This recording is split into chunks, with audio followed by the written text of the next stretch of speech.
the world is hyper competitive. If you're going to be a man who's going to sit and say, I'm just sad, you are always going to lose in competition to men like me.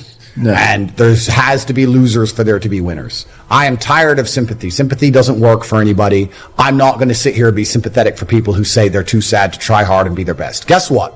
Perhaps I was sad every time I did exactly what I was supposed to do and trained anyway. Perhaps I was afraid when I fought anyway. Perhaps I was tired when I worked anyway. This is how you get ahead in life. I don't have a fucking ounce of sympathy for these people who sit here and say, well, I feel this way, so I can't. Then don't do it. Stay down there. The winners are at the top, and the winners at the top don't give a shit about how they feel. We wake up and we perform regardless of how we feel day after day. So if I'm going to ignore my own feelings, I'm certainly not going to take into consideration anybody else's. Yeah. Why am I going to ignore how I feel and make sure I'm constantly performing regardless, flawlessly, and then sit and go, oh, but he doesn't feel good, so he's allowed to fuck up. No, you are not. You're not allowed to fuck up to your ancestors or to God or to yourself. You have to perform. This is what being a man is about. The baseline of masculinity is doing things you don't feel like doing. I can't comment on being a woman because I'm not one. But the baseline of masculinity as a whole is the thing that makes a good man is that he does what he doesn't want to do. He doesn't want to work and he works anyway. He doesn't want to go to war and he fights anyway. He doesn't want to get up, he gets up anyway. That's the whole point of it. We didn't want to die in the Titanic. Guess what happened?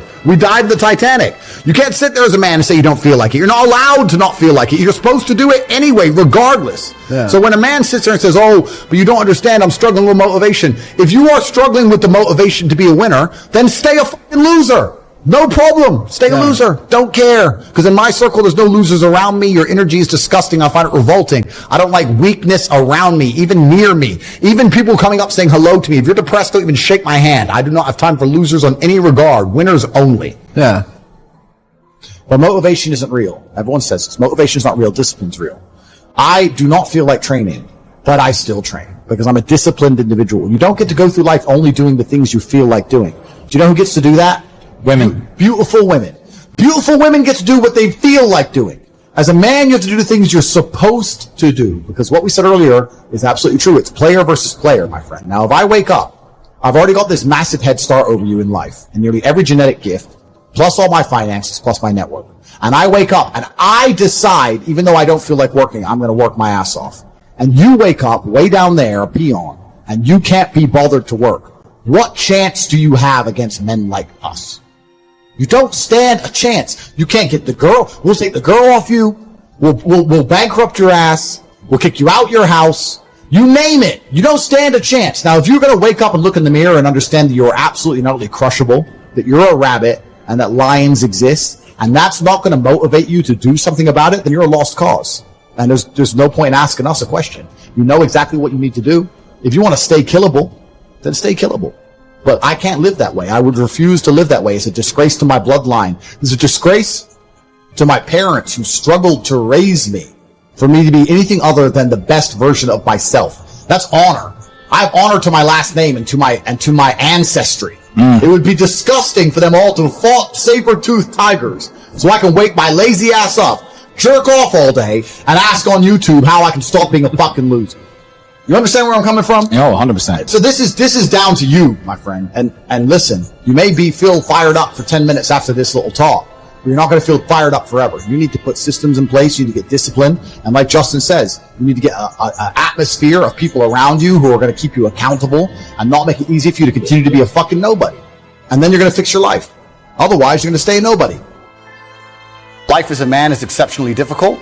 I say the most beautiful and the most terrifying thing about being a man is you're born without value. Society doesn't care about you. You're only going to be cared about based on how useful you are. You have the chance to build yourself up and become a superhero if you're prepared to do the hard work and be indefatigable enough to never quit.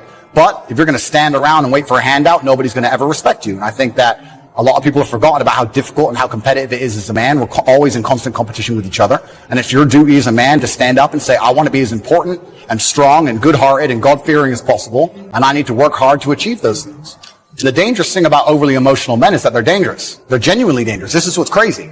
All these people who talk about toxic masculinity and how bad it is for men to be traditionally masculine. A traditionally masculine man does things he doesn't feel like doing because it is his duty to do them. He charges into the burning building because it is his duty. Not because he feels like it, because it is his duty. We're now teaching the new generation of men that they don't have duty and they can just act on their feelings and act how they feel and they don't have to act as a man should. Do you know what happens when you get men who just act how they feel? You get school shooters. You get violence. Men who do not control their emotions are dangerous. If you find a man who is stoic, he's not going to hurt people. He's going to sit and think about his actions very carefully, and he's going to be a good man who protects and provides for his family. You find a man who just acts out on impulse and does whatever he feels like, you're going to find a dangerous man. Sitting here telling men to cry more and act with their feelings, and it's okay to feel this way, that way, etc., and have no self-control. That is why we have the problems we have in the world. Absolutely not wrong. So when they talk about toxic masculinity, they have it completely inverse, on its head, completely and utterly wrong. We need to be teaching stoicism. We need to be teaching young men to understand that the world is very, very difficult. It's hard to be a man. You're going to feel bad sometimes. You just suck it up and perform anyway. Not to sit there and cry your eyes out or blame other people. And when bad things happen, they call traditionally masculine men. If you need a firefighter, you need a masculine man. When you call the police because of the problem you had, you want masculine men. And as soon as a woman or a man is in trouble, when you look for backup, you look for masculine men. And masculine men have a duty to provide and protect those they care about. We have a duty to do things we don't feel like doing because we know we're supposed to do them. And that's why we stayed in the Titanic and died. The real problem with the world is that there's an epidemic of cowardice. Men are cowards. We have an epidemic of cowardice. Everybody is so afraid